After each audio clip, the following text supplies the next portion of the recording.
Thank you. There's one right in front of you, eh? Yeah, there's 2 I can think of. 3, 4. 1, 2, 3, 4. Wow. Wow, look at him jump. Jumping down there. What?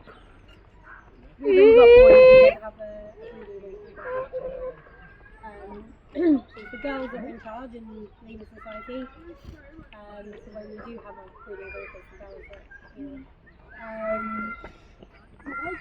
We don't have a female group because of the space that we've got, and also you get like an excess of males in other zoos that need to go somewhere, so we don't have about and some of our males could potentially go to another zoo to breed and die, they're kind of like just holding them.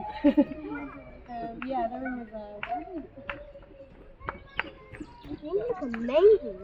But yeah, they do. If they see someone in uniform, even if it's not somebody necessarily confused, they might come and sit on the stumps because they're associated with No.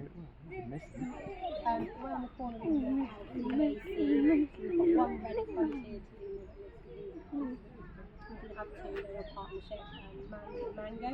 So Mango's the one that's left now. Mandy was 26 when she passed away, which is a really good age, and Mango is 24. So he's doing really well. He doesn't come out very often, he likes to stay cosy and inside with him. Yeah, so the red fronted, yeah, because they're similar size. Yeah, they've been together for quite a while. Most species are really tend to just kind of... You know what these are? It's nice to hear about them. Do their own thing.